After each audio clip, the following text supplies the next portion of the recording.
प्यारे बच्चों नमस्कार। आपका अपना चैनल डिफेंस ट्यूटर में आपका स्वागत है। तो आज हम पढ़ने वाले हैं एनडीए केमिस्ट्री के कंप्लीट कोर्स के लेक्चर नंबर 22 को, laws of chemical combination and gas laws. और आज का टॉपिक हो हमारा लॉज ऑफ केमिकल कम्बिनेशन।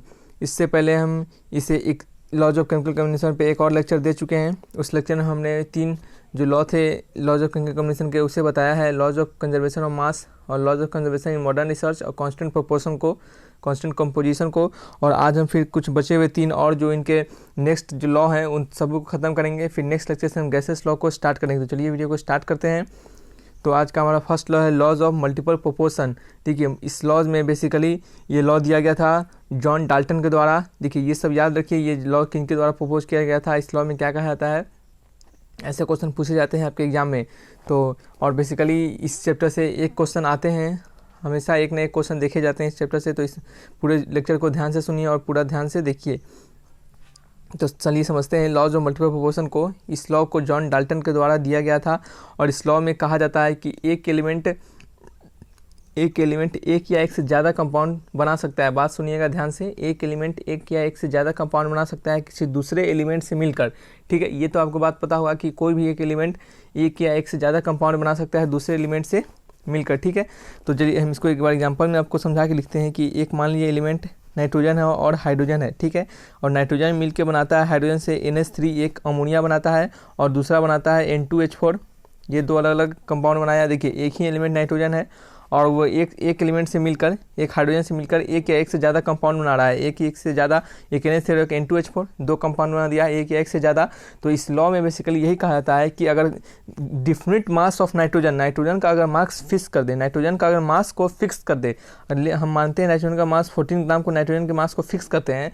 तो इस 14 ग्राम ऑफ फिक्स नाइट्रोजन में अगर 14 ग्राम ऑफ फिक्स नाइट्रोजन को अगर नाइट्रोजन के मास को फिक्स कर दिए, कितना फिक्स कर दिए 14 ग्राम, तो इस फिक्स नाइट्रोजन के मास में अगर मास ऑफ हाइड्रोजन के यानी मास ऑफ अदर एलिमेंट, यही हाइड्रोजन है यहाँ पे, मास ऑफ अदर एलिमेंट के अगर रेशियो को निकाले दोनों कंपाउंड में, मास ऑफ हाइड्रोजन के रेशियो को निकाले या फिर अदर एलिमेंट कर सकते हैं निकाले रेशियो दोनों अलग अलग कंपाउंड में, वो एक सिंपल रेशियो देगा। तो चलिए समझते हैं इसको हम एक एग्जांपल पे प्रैक्टिकली यूज करके कि क्या ये कहना चाह रहा है। वैसे हम बोले तो आपको समझ में आया होगा, तो फिर भी आपको एग्जांपल से समझाते हैं। देखिए इस वाले में हम 14 ग्राम ऑफ नाइट्रोजन को फिक्स कर दिए हैं। तो एक नाइट्रोजन का मास 14 ग्राम है, आपको पता है। उसके लिए यहाँ पे कितने हाइड्रोजन लग रहे हैं, हाइड्रोजन यहाँ पे लग रहे हैं 3 ग्राम। ठीक है, और यहाँ पे 2 नाइट्रोजन है, हमें एक नाइट्रोजन कॉरस्पॉन्डिंग निकालना है। 2 नाइट्रोजन कॉरस्पॉन्डिंग 4 हाइड्रोजन लग रहे हैं, तो एक नाइट्रोजन कॉरस्पॉन्डिंग यानी 14 ग्राम नाइट्रोजन के कॉरस्पॉन्डिंग कितना हो गया, 2 हाइड्रोजन लगेंगे। यहाँ हाइड्रोजन क्या हो गया, 2 ग्राम हो गया। समझ रहे हैं। तो आपको क्या निकालना है, आपको निकालना है कि जो हाइड्रोजन के जो दोनों कंपाउंड में हाइड्रोजन के जो रेशियो हैं, अगर इसको H1 मानते हैं इसको H2 मानते हैं, तो दोनों कंपाउंड में जो हाइड्रोजन के रेशियो हैं वो क्या है, एक सिंपल रेशियो को देंगे। देखिए H1:2 H2 क्या होंगे 3:2। ये क्या है, एक सिंपल रेशियो को बताएगा। क्या है, सिंपल रेशियो को बताएगा। क्या बताएगा, एक सिंपल रेशियो को बताएगा। तो यहाँ पे आपका क्या है, law of multiple proportion valid है, यही जॉन डाल्टन के द्वारा कहा गया था। तो आपको समझ में आया होगा अच्छे से। नेक्स्ट हमारा जो रेसिप्रोकल प्रोपोर्शन है, देखिए आप सभी बच्चे सभी लेक्चर को ध्यानपूर्वक देखते जाइए। पिछले लेक्चर में हमने जितना बताया है उस सभी को पढ़िए, एक एक लेक्चर को, एक एक कंसेप्ट को पढ़िए। जहाँ भी प्रॉब्लम आ रहा है आप कमेंट में लिखिए, हम कमेंट का बेझिझक जवाब देते हैं एकदम। हम सभी के कमेंट का, सभी के बच्चे के कमेंट का जरूर जवाब देंगे, और ताकि आपको एग्ज़ाम में कोई कठिनाई ना हो पाए, आप इजीली एग्ज़ाम को क्रैक कर पाएँ। आपका मेन मोटो होना चाहिए एग्ज़ाम पास करना। तो आप हमने जितने कंसेप्ट बताया है, जितने क्वेश्चन को बताया है, प्रीवियस क्वेश्चन बताया, सभी को ध्यानपूर्वक पढ़ते चलिए। ठीक है, तो नेक्स्ट समझते हैं लॉज ऑफ रेसिप्रोकल प्रोपोर्शन को। ठीक है, तो इस लॉज को बेसिकली रिचर द्वारा दिया गया था 1972 में। रिचर एक साइंटिस्ट थे, उनके द्वारा दिया गया था 1972 में। इस लॉ को हम लॉज ऑफ इक्विवेलेंट प्रोपोर्शन, देखिए इस लाइन को याद रखिए, लॉज ऑफ इक्विवेलेंट प्रोपोर्शन और लॉज ऑफ कंबाइनिंग वेट्स। इस लॉज को हम लॉज ऑफ इक्विवेलेंट प्रोपोर्शन और लॉज ऑफ कंबाइनिंग वेट्स के नाम से भी जानते हैं। और ये आपके MCQ बना के इस पॉइंट को पूछे जा सकते हैं आपके एग्जाम में। तो इस पॉइंट को ध्यान रखिए। ठीक है, और इस लॉ में बेसिकली कहा जाता था, इस लॉ में बेसिकली कहा गया है कि कोई 2 एलिमेंट, ठीक है, कोई 2 एलिमेंट कंबाइन करते हैं अलग अलग सेपरेटली, कोई 2 एलिमेंट कंबाइन करते हैं सेपरेटली किसी सेम वेट, समान वेट ऑफ थर्ड एलिमेंट से। ठीक है, किसी समान वेट ऑफ थर्ड एलिमेंट से। ठीक, कोई 2 एलिमेंट कंबाइन करते हैं किसी समान weight, equal weight of third element से, और वो जिस रेशियो में कंबाइन करते हैं, कौन रेशियो में, जो दोनों एलिमेंट हैं उनके रेशियो, जो जिस रेशियो में वो कंबाइन करते हैं वो रेशियो सेम होता है या फिर सम सिंपल मल्टीपल होते हैं रेशियो पे, किसके रेशियो पे, जब वो दोनों एलिमेंट खुद में कंबाइन करेंगे उन दोनों के रेशियो से। यानी अगर हम दो एलिमेंट को मानते हैं, फर्स्ट एलिमेंट को मानते हैं अगर हम कार्बन मानते हैं, ठीक है, फर्स्ट एलिमेंट को कार्बन मानते हैं और सेकेंड एलिमेंट को हम क्या मानते हैं, हाइड्रोजन, हाइड्रोजन नहीं मानते हैं, इसको सल्फर मान लेते हैं, ठीक है, क्या मानते हैं, सल्फर मानते हैं। तो इस दोनों को हम कंबाइन करेंगे एक फिक्स्ड वेट के लिए, किससे कंबाइन करेंगे, फिक्स्ड वेट, किसके फिक्स्ड वेट, हम फिक्स्ड वेट ऑक्सीजन का मानते हैं और वो फिक्स्ड वेट मानते हैं 32 ग्राम। अदर एलिमेंट आपका ऑक्सीजन हो गया और वो फिक्स्ड वेट कितना हो गया, 32 ग्राम हो गया। तो अब ये दोनों कंबाइन करके दो अलग अलग कंपाउंड बनाएगा। तो मान लीजिए कार्बन कंपाउंड, कार्बन कंबाइन करेगा, carbon combine 32 gram oxygen to form CO2, ठीक है, CO2 बनाएगा, समझ रहे हैं आप, ये क्या बनाएगा, CO2 बनाएगा। और अगर यहाँ पे हम CO2 बना रहा है तो 32 ग्राम ऑफ, तो यहाँ पे अगर हम कार्बन का रेशियो जाने तो कार्बन का वैल्यू कितना होगा, यहाँ पे अगर CO2 बनाता है तो इसमें कार्बन का मास कितना होगा, 12 होगा, 12 ग्राम, या फिर 12 पार्ट लिख सकते हैं, 12 ग्राम लेते हैं तो 12 ग्राम लीजिए, या फिर 12 पार्ट भी कहा जाता है इसको, 12 पार्ट बाई वेट, ठीक है। और फिर अगर हम सल्फर से लेते हैं, sulphur combined 32 gram oxygen to form, पूरा नहीं लिखते हम, ठीक है, तो कितना क्या बनाता है, सल्फर SO2 बनाता है। और इसमें सल्फर का वेट कितना रहता है, सल्फर का वेट कितना होता है बताइए आप, सल्फर का वेट होता है कितना, 32 ग्राम, कितना होता है 32 ग्राम, ठीक है। तो ये दोनों बन गया, ठीक है। तो अब आपको क्या समझना है कि इस दोनों के जो रेशियो होंगे, मान लीजिए इसको C1 और C2 S1 S2 मानते हैं, C1 S1 मानते हैं, ठीक है।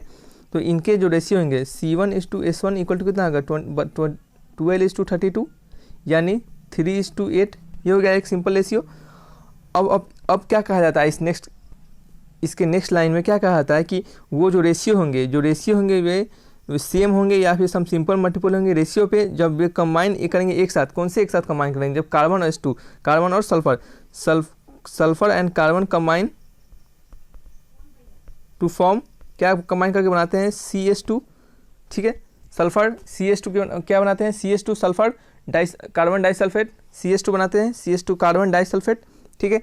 और यहाँ पे अगर कार्बन और सल्फेट के रेशियो निकाले, अगर हम C2 और H2 निकालते हैं तो कार्बन का यहाँ पे कितना हो गया 12 हो गया, और सल्फर का कितना हो गया, सल्फर का होता है 32, और 32 को 2 से गुना करेंगे कितना हो जाएगा 64, ठीक है।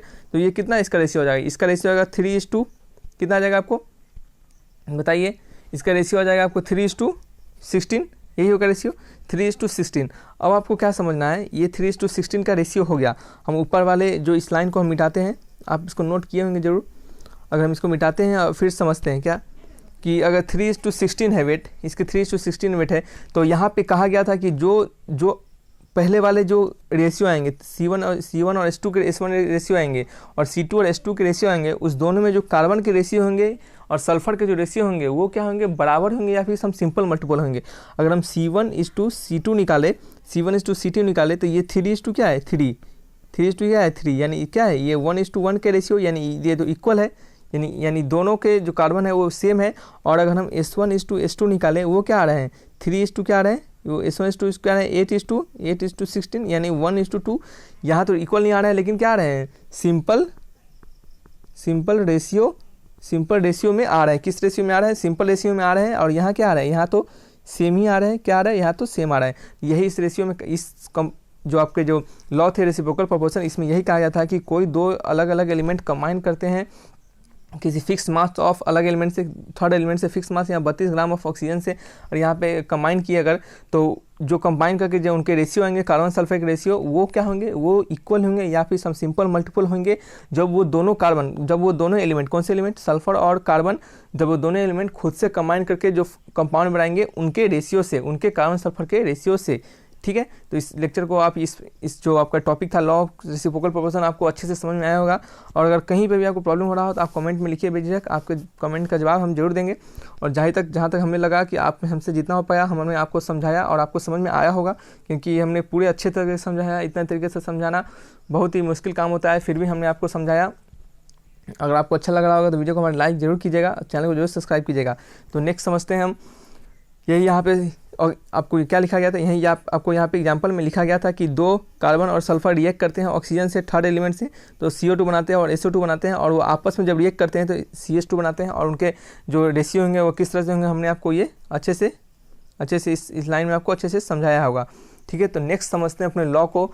ये हमारा लास्ट लॉ है और यहाँ पे इस लॉ को बताते हैं आपका लॉज ऑफ केमिकल कम्बिनेशन खत्म हो जाएगा। फिर नेक्स्ट टॉपिक से हम गैसेस लॉ को स्टार्ट करेंगे, फिर गैसेस लॉ को Charles law, Boyle's law, Gay Lussac law, Avogadro law सभी को बताएंगे। फिर नेक्स्ट में आपको आइडियल गैस पढ़ा के चैप्टर को खत्म करके क्वेश्चन को बताएंगे आपके। तो चलिए समझते हैं इस लॉ को, गैलोजिक लॉ ऑफ कंबाइनिंग वॉल्यूम। ठीक है, गैलोजिक लॉ ऑफ कंबाइनिंग वॉल्यूम, इस लॉ को गैलोजिक द्वारा दिया गया था, एक साइंटिस्ट थे गैलोजिक, उनके द्वारा इस लॉ को प्रपोज किया गया था। गैलोजिक उनका नाम था, गैलोजिक उनके द्वारा क्या गया था, इस लॉ को दिया गया था। और ये लॉ बेसिकली हमें क्या बताता है, ये लॉ हमें बताता है, रिलेशन देता है हमें, ये लॉ हमें रिलेशन देता है वॉल्यूम ऑफ रिएक्टेंट के और प्रोडक्ट के, वॉल्यूम ऑफ रिएक्टेंट और वॉल्यूम ऑफ प्रोडक्ट में ड्यूरिंग एनी केमिकल रिएक्शन, किसी भी रिएक्शन में जो वॉल्यूम ऑफ प्रोडक्ट होंगे और वॉल्यूम ऑफ रिएक्टेंट होंगे उनके बीच का रिलेशन देता है हमें। ठीक है, और इस लॉ में कहा जाता है दिस लॉ स्टेट्स दैट, ये लॉ कहता है कि किसी भी कंडीशन में, किसी भी सम कंडीशन में, किसी भी सेम कंडीशन में, under same condition of temperature and pressure, किसी भी सेम कंडीशन ऑफ टेम्परेचर और प्रेशर में जब गैस एक साथ रिएक्ट करते हैं, व्हेनेवर गैसेस रिएक्ट्स टुगेदर, जब गैस एक साथ रिएक्ट करते हैं तो जो वॉल्यूम ऑफ रिएक्टिंग गैसेस होते हैं, वॉल्यूम ऑफ जो रिएक्टिंग गैसेस होते हैं जो आपस में रिएक्ट किए होते हैं, as well as product, volume of reacting gases as well as product bears a simple whole number ratio, यानी जो आपके जो गैस दोनों होंगे, जो दोनों गैस होंगे उनके वॉल्यूम और रिएक्टेंट और प्रोडक्ट दोनों के वॉल्यूम के जो रेशियो होंगे वो क्या होंगे, एक सिंपल नंबर रेशियो होंगे। रिएक्टेंट और प्रोडक्ट के वॉल्यूम के रेशियो क्या होंगे, सिंपल होल नंबर रेशियो होंगे under same temperature, under same condition of temperature and pressure. तो इसके हम आपको इसके एग्जाम्पल को आपको समझाते हैं, तब आपको अच्छे से समझ में आएगा एग्जाम्पल। तो चलिए एग्जाम्पल समझते हैं। अगर हम 1 वॉल्यूम ऑफ हाइड्रोजन को ले, 1 वॉल्यूम ऑफ हाइड्रोजन को ले और 1 वॉल्यूम ऑफ Cl2 को ले, ठीक है, 1 वॉल्यूम ऑफ हाइड्रोजन और 1 वॉल्यूम ऑफ Cl2 को ले, और इससे क्या करें, हम इससे कंबाइन करके, दोनों गैसेस को कंबाइन करके 2 वॉल्यूम ऑफ HCl बनाएं। देखिए यहाँ रिएक्शन, अगर यहाँ पे अगर कंजर्वेशन ऑफ मास को देखना पड़ेगा तो आप यहाँ पे किस तरह दिखेगा, यहाँ पे देखिए हाइड्रोजन का मास होता है 2 × 1 यानी 2 ग्राम, और क्लोरीन का मास कितना होता है 35.5 होता है, 35.5, ठीक है, और इसको 2 से गुना करेंगे तो ये कितना हो जाएगा आपका बताइए, 70 हो जाएगा। और इसको क्या करेंगे हम 2 से गुना करेंगे, और हाइड्रोजन का 1 होता है और इसका 35.5 होता है, ठीक है। अगर इसको क्या करेंगे अलग अलग गुना करेंगे, 2 प्लस क्या हो जाएगा 70 हो जाएगा, यानी 72, और यहाँ भी जोड़ेंगे 2 + 70 तो यहाँ क्या हो जाएगा 72, यानी कंजर्वेशन ऑफ मास को वैलिड कर रहा है। आपको इसी तरह पूछा जाएगा कि आपको बताइए इस जो आपको रिएक्शन दिया गया है वह कंजर्वेशन मास को फुलफिल कर रहा है नहीं कर रहा है, लॉज ऑफ रेसिप्रोकल प्रोपोर्शन को फुलफिल कर रहा है या नहीं कर रहा है, मल्टीपल प्रोपोर्शन को फुलफिल कर रहा है नहीं कर रहा है। देखिए क्या हो रहा था कि पिछले ईयर में जो भी क्वेश्चन दिए जाते थे उनसे थोड़ा सा लेवल एनडीए का भी बढ़ाया गया है, थोड़ा सा लेवल, जस्ट थोड़ा सा, ज़्यादा नहीं कह सकते क्योंकि कंपटीशन बढ़ा है, तो थोड़ा सा लेवल बढ़ाया गया है ताकि बच्चे और अच्छे से प्रिपरेशन करें। और आपको इस बात को ध्यान में रखते रखते आपको अपने प्रिपरेशन को तगड़ा करना है। न्यूमेरिकल थ्योरी जो भी हो सकते हैं हमने सब बताएंगे, आपको सब देखना है और सब चीज़ को समझना है, क्या करना है, सब चीज़ को अच्छे से समझते चलना है। तो समझिए यहाँ पे हम क्या कर रहे थे, अभी हम वॉल्यूम के बारे में समझ रहे थे, तो ये क्या था, ये तो कंजर्वेशन ऑफ मास के बारे में बता दिया आपको। तो क्या है यहाँ पे कि अगर हम 1 वॉल्यूम ऑफ H2 ले, 1 वॉल्यूम ऑफ Cl2 ले, ठीक है, तो अगर दोनों कंबाइन करके 2 वॉल्यूम ऑफ HCl ले, तो यहाँ पे अगर वॉल्यूम ऑफ रिएक्टेंट्स की बारे में बात करें, वॉल्यूम ऑफ रिएक्टेंट्स के बारे में बात करके क्या करेंगे, 1 + 1 = क्या आ जाएगा 2, समझ रहे हैं क्या बोलना चाह रहे हैं हम, 2 हो जाएगा।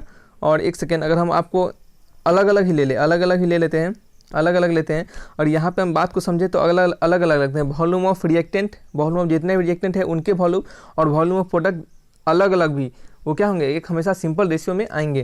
तो देखिए यहाँ इस जो आपके लॉ थे गैलोजिक लॉ के द्वारा कहा गया था कि हेंस क्या कहा गया था, वॉल्यूम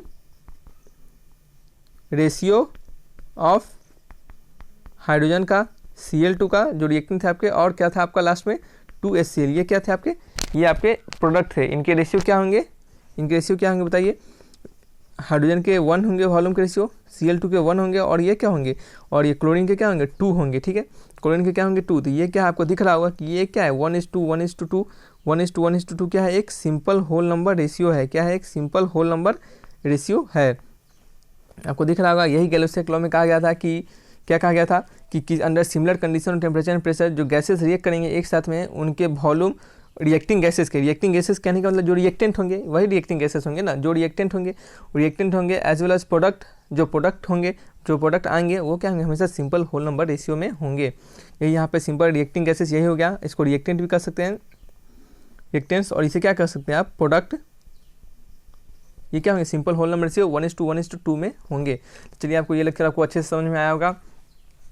हमने अपना 100% आपको दिया है, आप भी अपना 100% दें और एग्जाम में पास करें, अच्छे से पढ़े। यहाँ से पूरे लेक्चर, जब भी किसी के भी लेक्चर देखें तो पूरे जरूर देखें। तो चलिए वीडियो को यहीं तक रखते हैं, और अगर आपको वीडियो अच्छा लगा तो वीडियो को लाइक कीजिए, चैनल को सब्सक्राइब करके बेल आइकन दबाइए ताकि रेगुलर अपडेट आपको मिलता रहे। तो ठीक है दोस्तों, फिर मिलेंगे एक अच्छे वीडियो के साथ, तब तक के लिए बाय बाय।